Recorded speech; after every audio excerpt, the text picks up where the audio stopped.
الحمد لله نحمده ونستعينه ونستغفره ونعوذ بالله من شرور أنفسنا ومن سيئات أعمالنا من يهديه الله فلا مضل له ومن يضلله فلا هادي له وأشهد أن لا إله إلا الله وحده لا شريك له وأشهد أن محمدا عبده ورسوله أرسله بالحق بشيرا ونظيرا وداعيا إلى الله بإذنه وسراجا منيرا.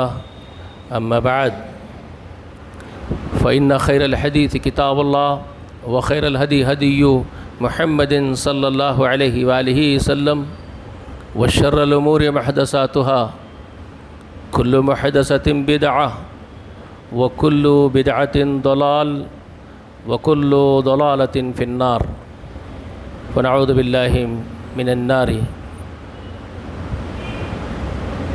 أعوذ بالله من الشيطان الرجيم من همزه ونفخه ونفثه.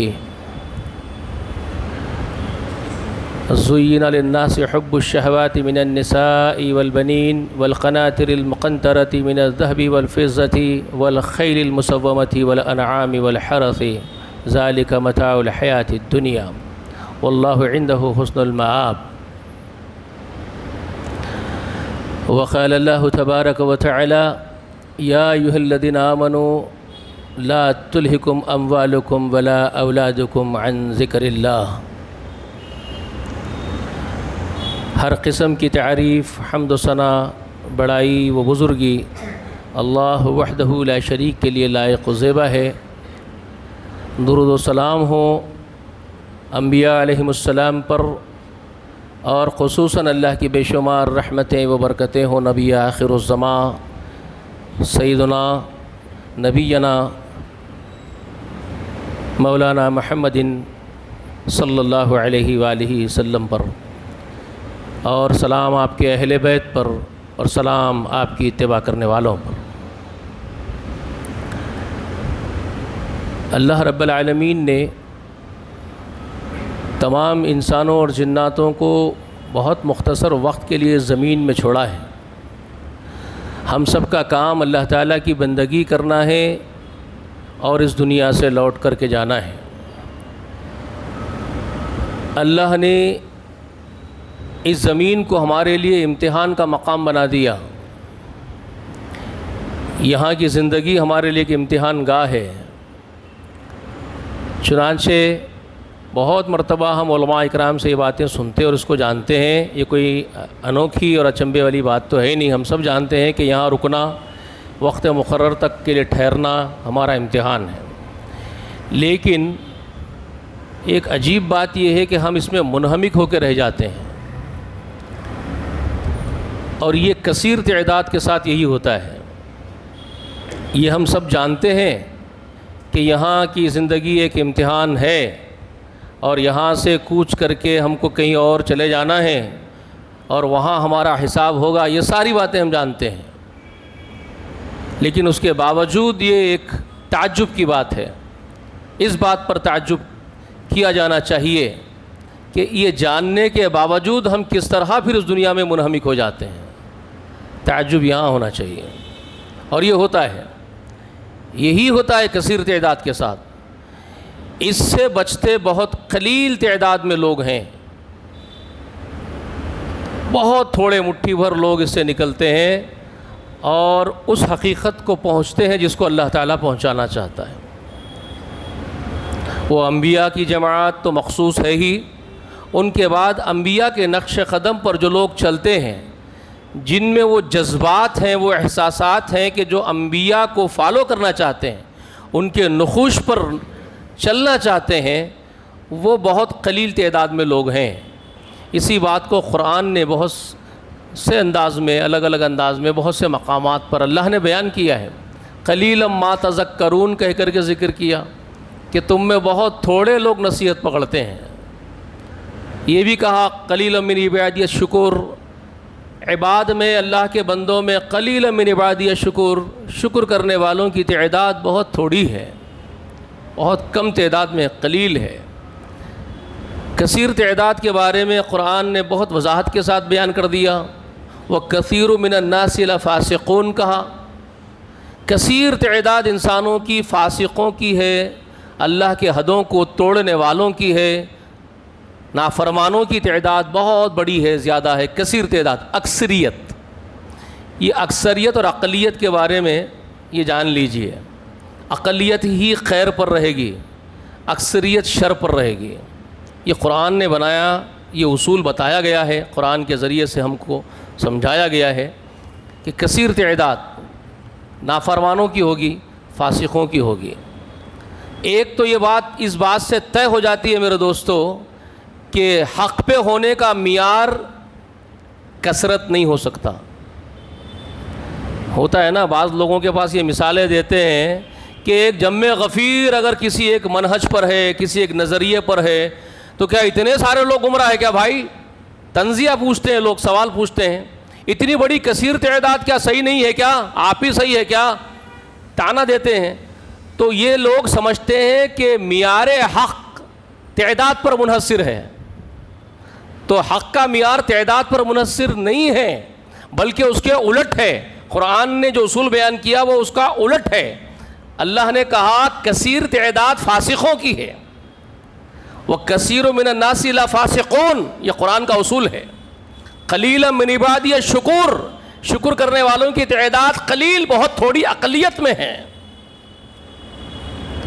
سورۃ الاعراف میں تو بہت آگے بڑھ کر کے اللہ تعالیٰ نے ایک بہت وضاحت کے ساتھ ایک بات کو بیان کر دیا ہے، جس کو ہماری ماں حضرت عائشہ رضی اللہ عنہا نے تقدیر کے ضمن میں لوگوں کو سمجھایا کرتی تھی۔ وہ ہماری ماں تقدیر پر ایمان لانے کے ضمن میں درس دیتی تو وہ آیت کا ذکر فرماتی تھی ہماری ماں حضرت عائشہ، تقدیر کے ضمن بہت اہم بتاتی تھی اس کو، اور ہے اہم ہے، سورۃ الاعراف میں ہے وَلَقَدْ زَرَعْنَا لِجَهَنَّمَ كَثِيرًا مِّنَ الْجِنِّ وَالْإِنسِ، یقیناً ہم نے کثیر تعداد جنات اور انسانوں کی ہم نے جہنم کے لیے ہی پیدا کیا ہے۔ اللہ نے کہا کثیر تعداد جنات انسانوں کی ہم نے جہنم ہی کے لیے پیدا کیا ہے۔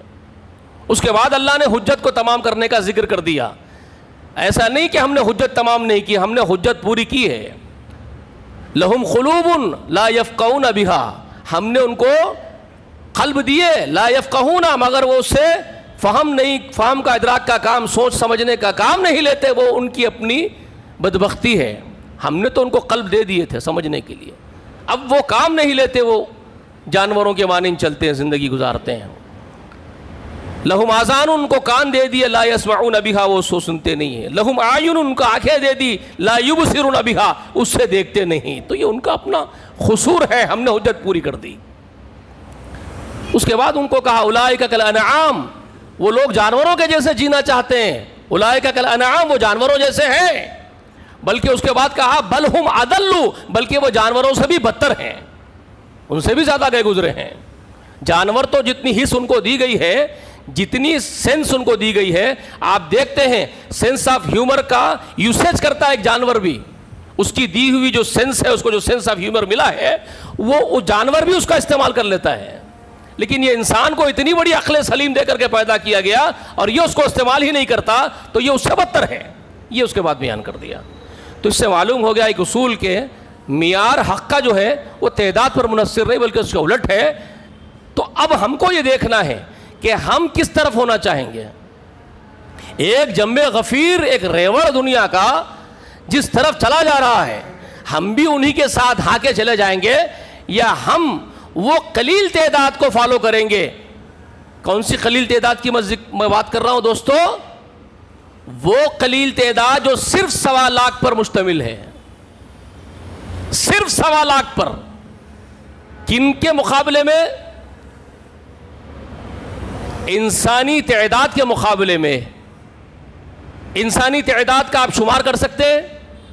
جی ڈاکٹر صاحب، انسانی تعداد آدم کے پیدا ہونے سے قیامت آنے تک کتنے انسان اس کائنات میں پیدا ہوئے ہوں گے، اس کو کاؤنٹ کرنے کے نمبرنگز کسی کمپیوٹر کے پاس ہیں؟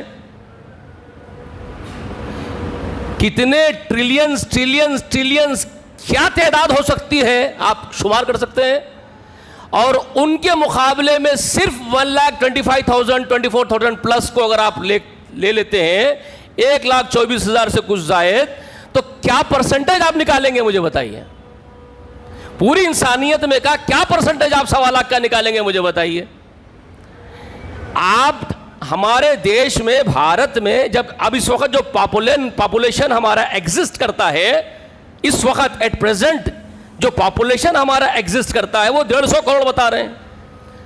150 کروڑ ہمارے دیش کا اگر پاپولیشن ہو تو اس کا 1.25 لاکھ کا پرسنٹیج کیا بنے گا بھائی, جب ایگزسٹ کرتے ہیں اب اس وقت پورے ورلڈ میں اس وقت ہیومن بینگز کا پاپولیشن جو ایگزسٹ کرتا ہے 700-800 کروڑ آپ بتا رہے ہیں. آپ بتا رہے 700-800 کروڑ انسان اب ایگزسٹ کرتے ہیں زمین کے اوپر, اس زمین کی پشت پہ. تو 700-800 کروڑوں میں 1.25 لاکھ کا کیا آپ شمار کریں گے, تو پھر پوری انسانیت میں آپ کیا شمار کریں گے؟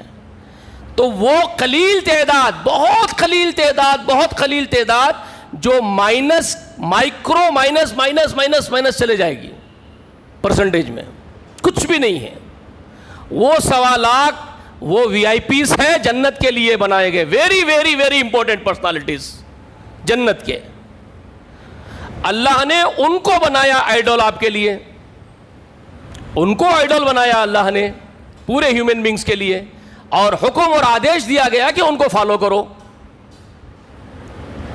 تو اب ان کو فالو کرنے والوں کی تعداد کتنی نکلتی ہے؟ وہ بھی قلیل ہے, بہت تھوڑی تعداد نکلتی ہے جو ان کو فالو کرتے ہیں, ان انبیاء کو.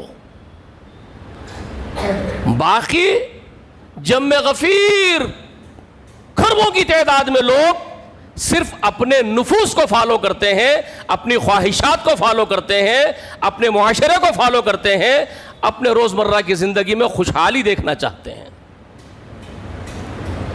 کسی کو اس بات کی پرواہ نہیں ہے کہ وہ خالق جس نے ہم کو پیدا کیا ہے وہ ہم سے کیا چاہتا ہے, اس کی پرواہ اکثریت میں نہیں پائی جاتی. تو ہم کس طرف چلنا چاہتے ہیں ہم کو یہ طے کرنا ہوگا, ہم کو اپنی راہ طے کرنی ہوگی. ہندی میں اگر کہے تو ہمیں اپنا مارگ چننا ہوگا. آپ کا مارگ درشن کیا ہے, آپ کے مارگ درشتا کون ہے؟ آپ پروکتاؤں کو چنتے ہیں جن کو پربھو نے بھیجا ہے سندیش دے کر کے, آپ ان کو چنتے ہیں, یا پھر جو بہت سارے کثیر تعداد میں لوگ جس طرف چل رہے ہیں آپ بھی اس طرف چلنا چاہتے ہیں, یا آپ کو اور مجھے ہم کو طے کرنا ہے؟ تو اب میں نے جو آیت پڑھی ہے اس کی طرف آپ کو تھوڑا سا اشارہ کر دیتا ہوں. وہ سورہ آل عمران میں سے ہے, 14ویں آیت کریمہ کی میں نے تلاوت کی مسنونہ خطبے کے ساتھ ملا کر کے. کیا ہے؟ زُيِّنَ لِلنَّاسِ حُبُّ الشَّهَوَاتِ مِنَ النِّسَاءِ وَالْبَنِينَ وَالْقَنَاطِرِ الْمُقَنطَرَةِ مِنَ الذَّهَبِ وَالْفِضَّةِ وَالْخَيْلِ الْمُسَوَّمَةِ والانعام والحرث. یہ سب چیزوں کا ذکر اللہ تعالیٰ جب کر رہے ہیں, یہ کیا ہے, یہ کیا چیز کا ذکر اللہ کر رہے ہیں اور کیا بتانا چاہ رہے ہیں, ذرا اس کو سمجھ لیجئے. سورہ آل عمران کے اندر سے اللہ فرماتے ہیں کہ ہم نے انسانوں تمہارے لیے مزین کر دیا, سجا دیا. یہ مزین کر دینا کیا ہے؟ زُيِّنَ لِلنَّاسِ حُبُّ الشَّهَوَاتِ. حب الشہوات کیا ہے؟ شہوانی جذبات کو تمہارے لیے سجا دیا گیا.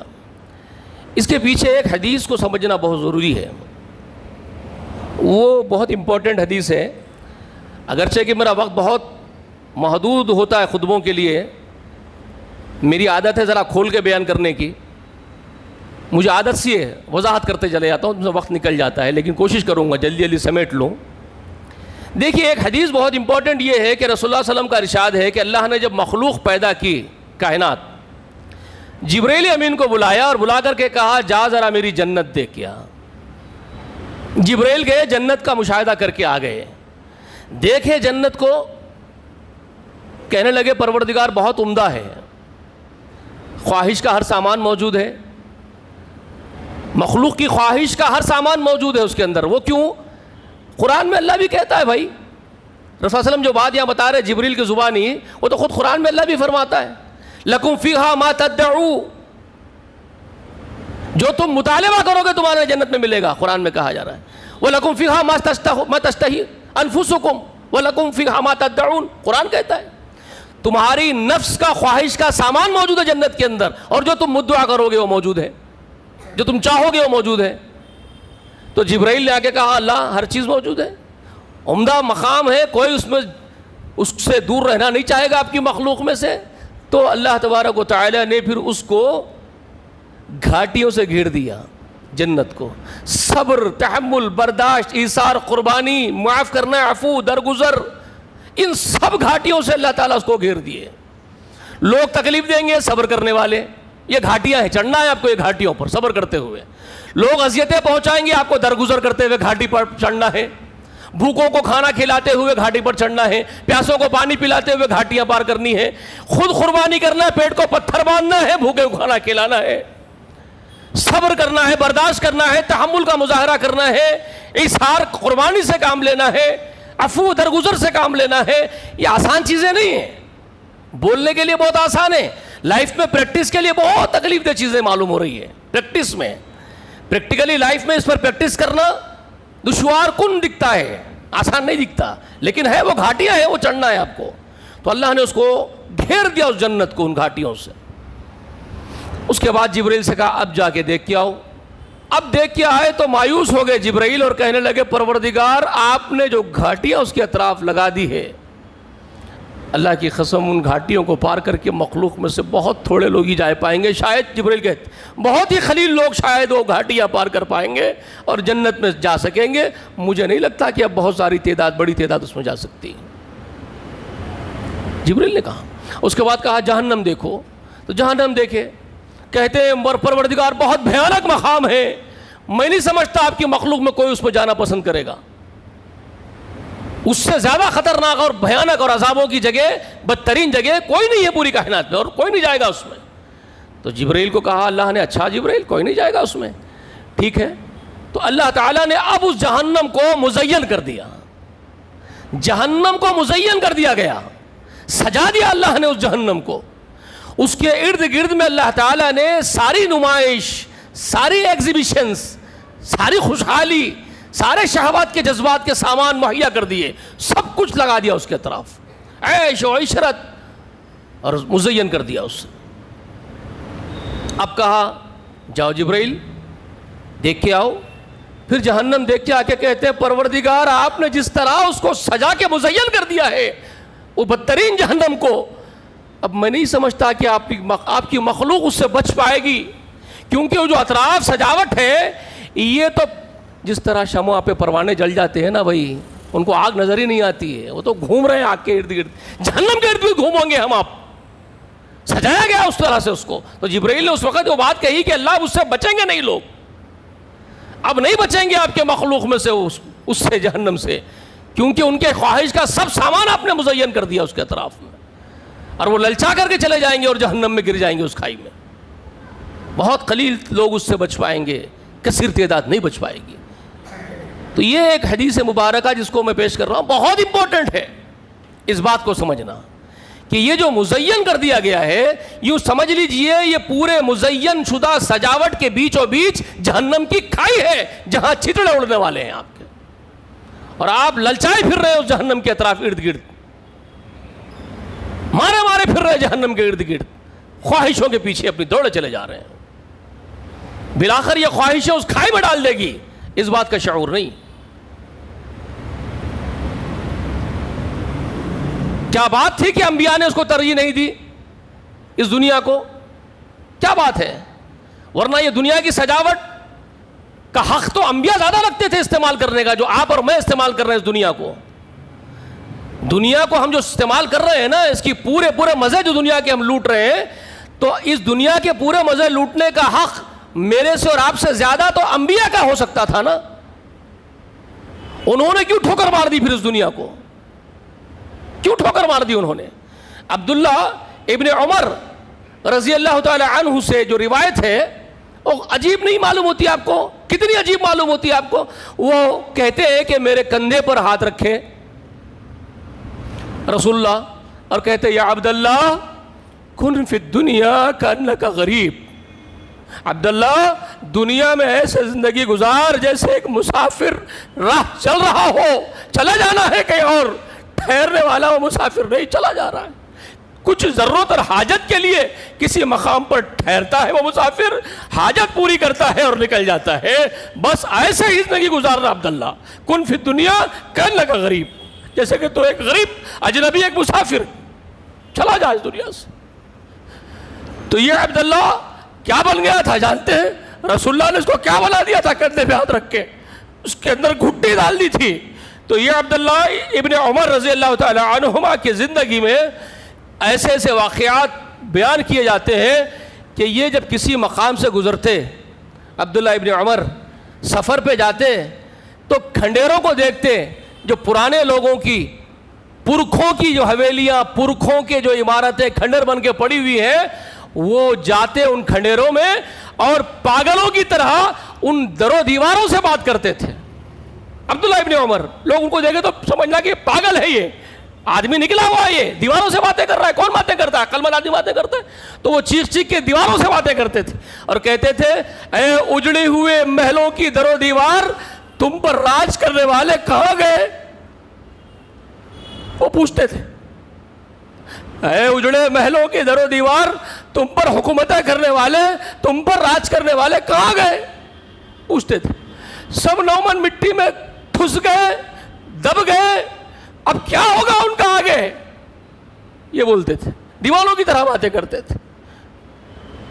حقیقت کو جان گئے تھے اس دنیا کی کیا ہے، ٹھوکر پر رکھتے تھے اس کو، کبھی خاطر میں نہیں لائے. پورے اصحاب کی زندگی کا یہی حال ہے، پورے اصحاب رسول اللہ کے سب کا یہ حال تھا. بے شمار واقعات میں آپ کو سنا سکتا ہوں. ابو دردہ ایک صحابی ہے، ایک ایسا زمانہ ان پہ گزرا ابو دردہ پہ جب وہ ایمان نہیں لائے تھے، مشرک تھے، تو بہت بڑا گھر بنائے تھے، نمایاں گھر تھا پورے عربوں کے اندر. اب وہ بیچارے مکے کے لوگ، نا خاندان پڑھ لوگ، چھوٹی موٹی تجارتیں کر کے زندگیاں گزار رہے ہیں. آپ کو معلوم ہونا چاہیے، ہسٹری میں جائیے، جغرافیہ اعتبار سے ذرا جغرافیکل نقشے میں عرب کو دیکھیے، پیچھے جائیے تو آپ کو معلوم ہوگا عرب کیا چیز ہے. کھاڑیوں میں رہنے والے بھائی، کھاڑی دیش جس کو کہا جاتا، دنیا کی کھاڑی کہا جاتا ان دیشوں کو، جہاں اناج نہیں اگتا، سبزہ نہیں اگتا، کہ زندگی بڑی دشوار کن زندگیاں گزار کے وہ لوگ جیے ہیں اس دنیا میں. تو ان میں ایک نمایاں شخصیت تھی وہ، ان عربوں میں بڑی تجارتیں تھیں ان کی. شام کو جاتے تھے تجارت کے قافلے لے کے، ادھر جاتے تھے ادھر جاتے تھے، اچھے خاصے ان لوگوں میں پیسے والے مانے جاتے تھے. تو ان کے بارے میں لکھا گیا ہے تاریخ میں کہ وہ مسند پہ جا کے منڈیوں میں بیٹھ جاتے تھے ٹیکا لگا کے، اور ان کے غلام سامان تجارت لے کر کے پھرتے رہتے تھے پوری منڈی میں. وہ سیٹ کی طرح بیٹھتا تھا آدمی ابو دردہ. گھر کے باہر ایک بت لگا لیے تھے، نکلتے خود وہ بت سے جو ہے اس ہاتھ جوڑ کے اس کے نکلتے تھے، اس کی برکت ورکت کی دعا کر لے کے. اس سے ایمان نہیں لائے تھے، کچھ معلوم نہیں. اس کے بعد نکل گئے ایک پرماتما پر، ایک ودھاتا پر یقین کرے ہوئے، اللہ تعالیٰ پر. اس کے بعد ہوا، آزمائشیں آئی، سب کچھ ختم ہوا، اسلام کے لیے جو کچھ تھا سب کچھ قربان بھی کر دیے. اب ان کی زندگی دیکھیے، حضرت عمر نے غالباً ان کی حکومت میں، ان کی خلافت میں، حضرت عمر کی، ان کو ایک علاقے کا گورنر بنائے. دیکھو زندگی کیسا گزارا سو والا کیسا ہوا اور کیا کر رہا ہے، سوچ دے کے کیسے بدل جاتی ہے، ریولیوشن کیسے آتا ہے ایمان لانے کے بعد. تو کچھ تابعین ان کے واقعات میں سے ایک واقعے کو بیان کرتے ہیں ابو دردہ کے. سفر کرتے ہوئے ہم لوگ، حضرت عمر کی خلافت میں سفر کرتے ہوئے ہم لوگ اس علاقے میں پہنچے جہاں گورنر تھے ابو دردہ گورنر تھے ایک علاقے کے. وہاں پہنچے تو گیسٹ ہاؤس کی حیثیت سے گورنر کے گھر پہ ہی ٹھہرتے تھے مسافرین.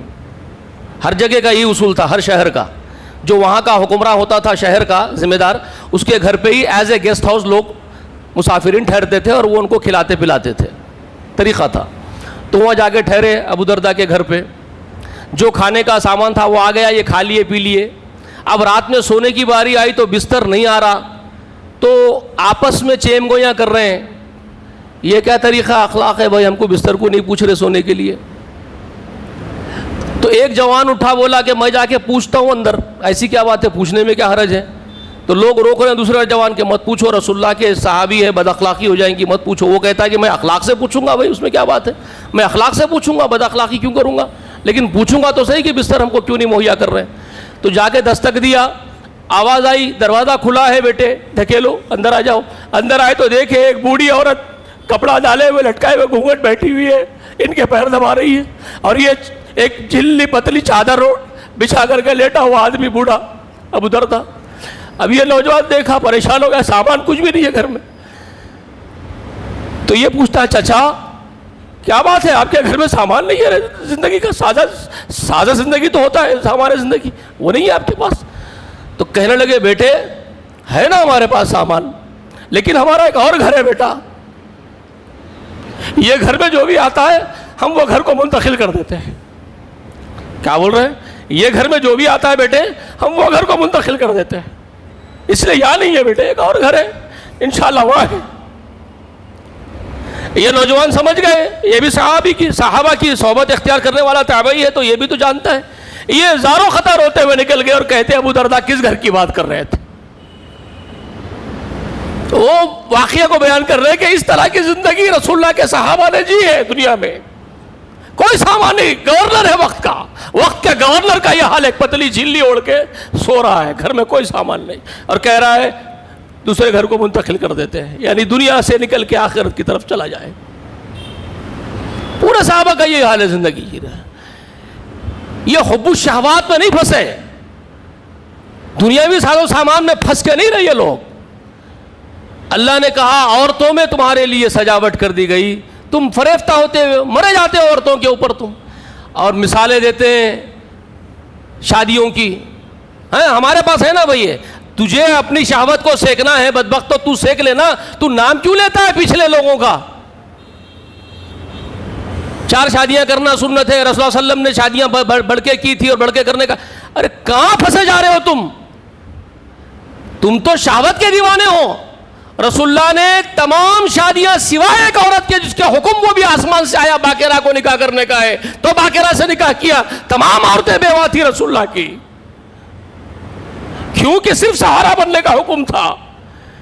ان کا کوئی سہارا نہیں, عورتوں کا تم سہارا بنو. یہ بیوائیں ہو چکی ہیں, ان کے سروں سے اٹھ چکے ہیں ان کے خدمت کرنے والے, اپناؤ ان کو. اور جواز دیا گیا کہ امت کے اندر بھی یہ جذبات ہو, عورتوں سے نکاح کر رہے ہو تو یہ خیال ہو, یہ جذبے ہو کہ ہم کو سہارے بننا ہے کسی کے. شہوت کے دیوانے بن کے کر رہے ہو, اور نام لے رہے ہو انبیاء کا, اللہ والوں کے نام لے رہے ہو,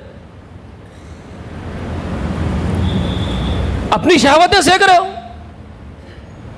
4 شادیاں کر کے 4 بیویاں رکھنا, اس لیے کیا کر رہے ہیں, ایک کرے ایک چھوڑ دیے, دوسری کرے دوسری چھوڑ دیے, تیسری کرے. ارے تم دنیا پرست, تم لوگ کہاں انبیاء کے برابری کرنے چلے جا رہے ہو؟ کہاں تم اللہ والے بن سکتے ہو؟ تمہاری نیتیں ہی نہیں ہے, تمہاری نیتوں میں کوئی اور چیزیں ہیں. حب الشہوات من النساء, جو اللہ نے کہا ہم نے شہوت کی محبت عورتوں کے ذریعے تمہارے اندر جو ڈالی, وہ تمہاری آزمائش ہے, وہ مزین کیا گیا تمہارے لیے, تم پھنسے جا رہے ہو اس کے اندر. اس سے نکلنا ہوگا تم کو.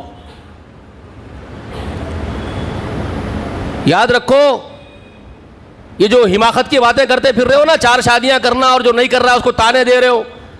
جو نہیں کر رہا ہے شاید وہ تم سے زیادہ اچھا ہوگا, ڈر رہا ہوگا اللہ سے, کیونکہ قرآن مجید سورہ نساء میں اللہ نے کیا کہا, اگر تم کو اس بات کا اندیشہ ہے کہ تم 4 عورتوں میں نکاح اور نکاح کے بعد عدل نہ کر سکو گے, انصاف اور عدل سے کام نہیں لینے کا اندیشہ ہو جائے تم کو, تو یاد رکھنا ایک بیوی ہی بہتر ہے ان 4 سے. بلکہ یہاں تک کہہ دیا کہ ایک بھی نہیں, بلکہ اگر کوئی لونڈی ہے تو گزار لے اس کے ساتھ, یہ زیادہ بہتر ہے کہ تو بے عدلی کرے کسی کے ساتھ.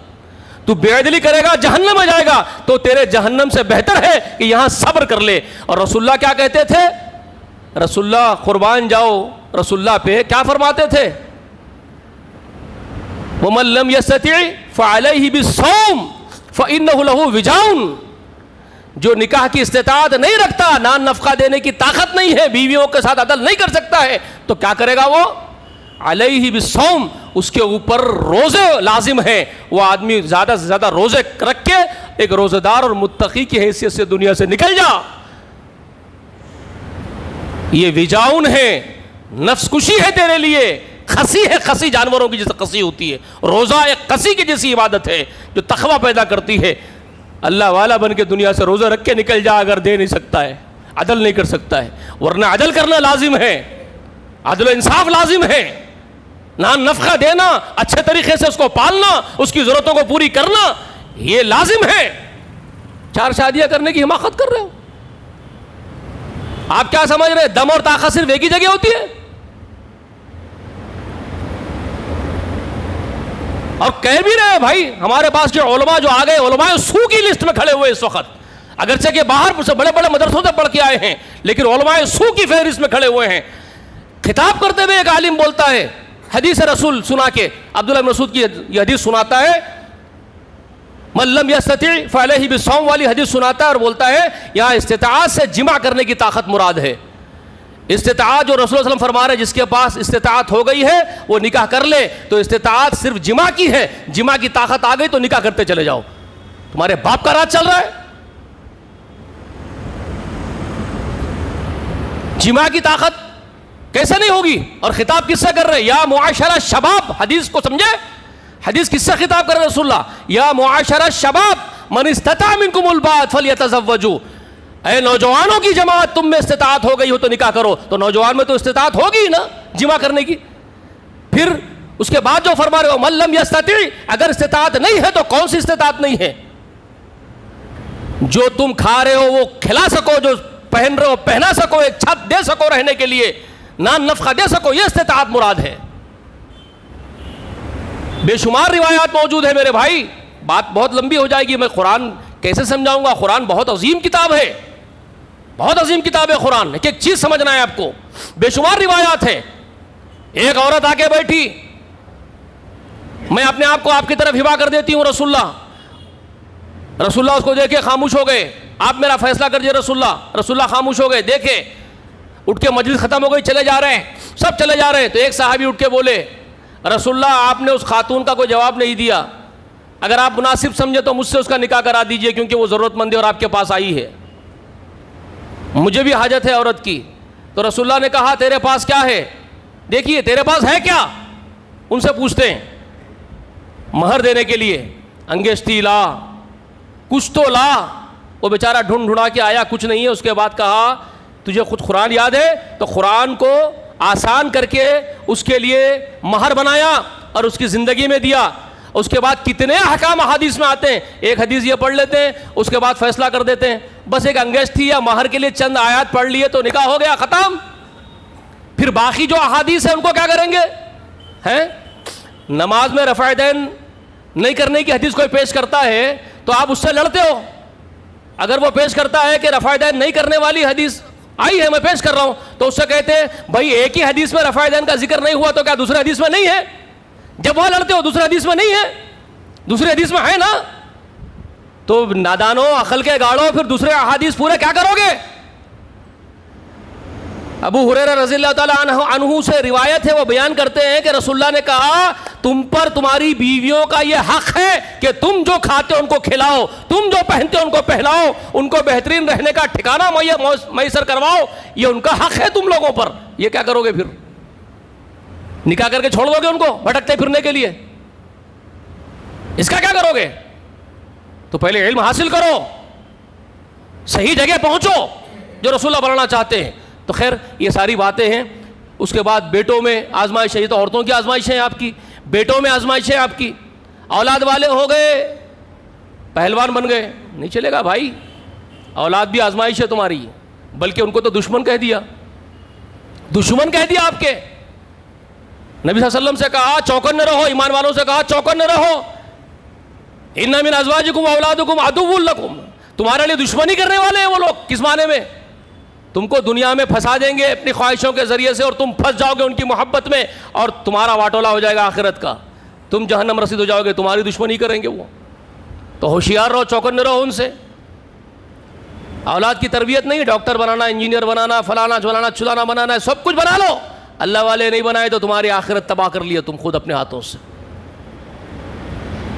بہت ساری باتیں کہنے کے لیے ہے، پھر انشاءاللہ یہ کنٹینیویشن میں رکھتا ہوں میں اس کو، نیکسٹ منتھ جب بات ہوگی انشاءاللہ، جب بات کروں گا اس کے اوپر، اس کے بعد اور آزمائشوں کا جو ذکر ہے انشاءاللہ۔ اللہ تعالیٰ سے دعا ہے کہ اللہ تعالیٰ کہنے سننے سے زیادہ ہم سب کو عمل کرنے کی توفیق دے، آمین یا رب العالمین، وآخر دعوانا الحمد للہ رب العالمین۔